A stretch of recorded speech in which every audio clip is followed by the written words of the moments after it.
You're about to listen to a Metal Express Radio exclusive interview. Head on over to metalexpressradio.com for our latest rock and metal interviews. And while you're there, check out our web radio, read our reviews, and rock and metal news. Enjoy the interview. Hi, this is Mick Burgess, and I'm now backstage at the O2 Academy in Newcastle with Laura Wilde. Hi Laura, how are you doing? I'm fabulous, how are you? Very well, thank you. The UK tour started last night in Manchester. How did your first night go? It was amazing fun. It was a packed house and we got to see Reckless Love perform for the first time, and we're really just so honoured to be supporting them on this tour because they're a phenomenal band and they really bring the stage show and have an energetic performance, and they're all just great players, so we're very happy to be here. And is this your first time over in Europe performing? Yes, first time performing. I'd been to London for 3 days in 2008, but I pretty much slept through the whole thing with jet lag, so we're very happy to be going around and playing shows. Was that as a tourist or as a musician? As a complete tourist. Yeah. so what are you expecting from your UK fans on this show, on this tour? Well, I heard that UK fans, like Australians, love their good old-fashioned pub rock and roll, so we're hoping to give that to them. Yeah. So how did you end up on the tour with Reckless Love? It was just like my manager sort of knew a few people and put it together. So have you been hanging out with the lads on the first night? Or yeah, we got to hang out with them last night and got to know them, and they're all really great guys. Yeah. I mean, we mentioned just before the interview about your tour with Ted Nugent.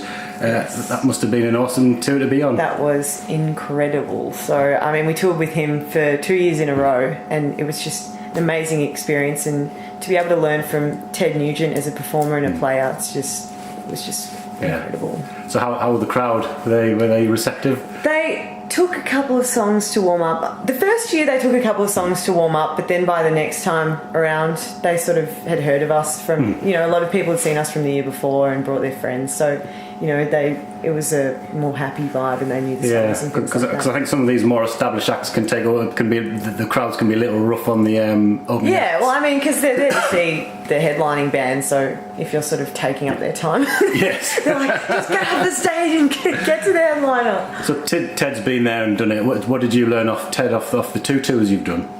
Well, I mean, just his performance style and the way that he interacts with the audience, and just his lead guitar abilities are he's just a phenomenal all-round artist. So, and his songs as well, it was just such a great experience to be able to watch that every night. Yeah. Because he's got quite controversial opinions. Did you have a chance to have a sit down and have a good debate with him, or did you just stick to rock and roll stuff? I just stuck to rock and roll stuff. Keep it safe.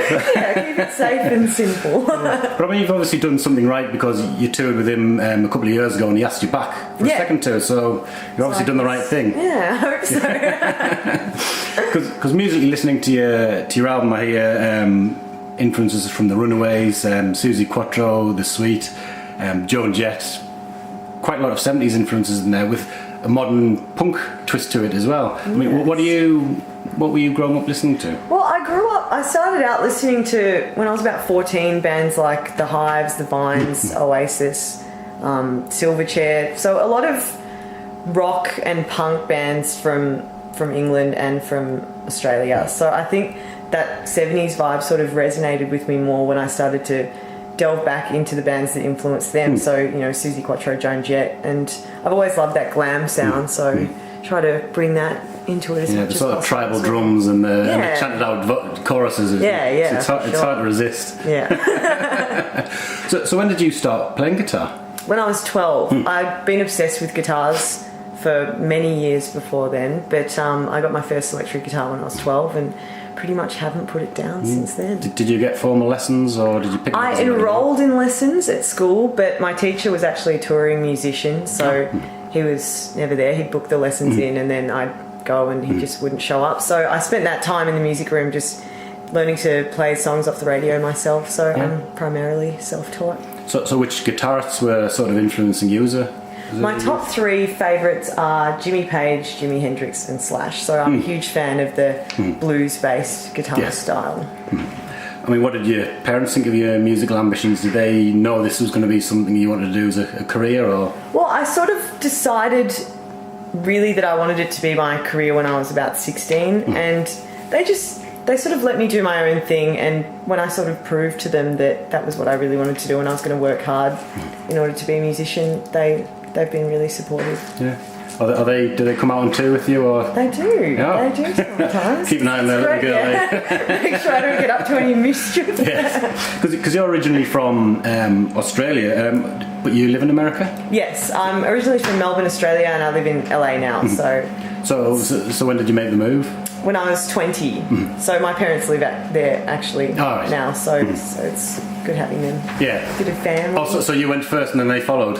Well, I mean, it kind of was coincided with my dad's job transfer, so it was all good timing, really. Yeah. And you have some good friends over there now? Or I do. Do you miss your old Australian friends? I really miss my friends and family back in Australia, but I mean, with iPhones and all the apps and free calls and stuff. That's right. It's like I never left. The music business is a bit of a bear pit at the best of times. How hard has it been for you to sort of get your break, really? Well, I think with the internet, I mean, it has its pros and cons, but it's just so great to be able to directly connect with fans and be able to share photos and music and updates and everything. So I think it's all very exciting that everything's so open and there really aren't any rules, so you can sort of create your own game. I think the old rules are the doors closed on the old record label style of doing things, and the opportunities are there for a lot of younger bands, but there's a lot more of you trying to break through as well, so it's trying to get one step ahead of everybody else and get that break. It's just about being yourself and sticking to that. Because your first album, Soul My Soul, came out last year. I mean, are you pleased with the reactions received? I am. We've had a lot of great feedback, so we're very happy with how that's been going. And how long did it take you to write and record that? It was recorded over a 4-year span, and there was a lot of time lag because I had to move over to America, and I'd recorded a lot in Australia, and then sort of had to find people to work with there. So by the time it was released, it was 4 years. Because you co-wrote all 12 wrote or co-wrote all 12 of the songs on the album. Yes. Are these ones you've been performing live for quite some time, or did you write them specifically for the album? We used to have a few more from the album in the live set, but we've started bringing in a lot of new material, so you'll hear some of that tonight. So ready for record number 2. Because you worked closely with Brian Canham, again, both co-writing and on the production side of things. What did Brian bring to you as an artist? Well, he was actually quite famous back in the 80s in a band called Pseudo Echo. I'm not sure if... Oh, yeah. he was the lead singer from Pseudo Echo. They've just got a Pledge Music campaign started about 2 days ago. For them to do a new record. Echo. Yeah. So I'd actually known him. He's a close family friend, so he was pretty much the first person I knew in the music industry, and he was a great mentor for me growing up. So when I was pretty much just fresh out of high school, I started to go into his studio, and he'd show me how to do some production and showed me a few things on the guitar, because he's a phenomenal lead guitarist. And so we just started working on some demos and writing, and that was how the whole thing was born. All right. Oh, I did not say. I've learned something today. Yeah. Because you're managed by Laura Butler. Yes. Geezer Butler's wife. How did you get a huge connection like that? Well, it was one of those friend of a friend things in Los Angeles, and we met her for the first time and just immediately hit it off, and it's been such great fun working with her. Have you had a chance to work with Geezer at all, or is that something that might be happening in the future? That's something that we're in discussions about. So when I finish up on this tour and they finish up on their tours, we'll get into the studio and get cracking. Oh, that'll be fantastic on Geezer. Yeah, can't wait. Even I'm getting excited about it. Yeah. I mean, you mentioned your next album. So how far down the road are you with that? Have you got songs written? Yeah, I've pretty much been writing like a mad woman since Soul My Soul was released. I haven't really stopped writing, and we've got a few songs in the live set, so I guess it's just a matter of booking some studio time once we finish up on this tour and getting it all underway. Is it going to follow a similar sort of path? Are you sort of going to broaden your horizons a little bit? I think so. I mean, it's pretty much going to stick to the formula of, 4-piece band, plug in and play sort of thing, but my influences have changed a lot since Soul My Soul was released, so I'll probably, it's going to still be a glam punk rock and roll fusion, but I mean just to whole lot of life experiences under my belt since then. So is your touring band the same as the band that's recorded the album with you? No, actually, this is a new bunch, but we've been touring together for the last 5 or 6 months, so it's a different vibe, and we're hoping to bring the live show energy to the next album. Yeah. So after the shows with Reckless Love are over in, I think it's the 10th, I think, is it? Yeah. London? Where do you head next? We're just going back to Los Angeles and do a few more writing sessions and finish all that up, and then hopefully we'll be able to start recording the album at the end of this year. Yeah, and looking forward to 2014, new album out, and can we expect to see you back over in England? Hopefully.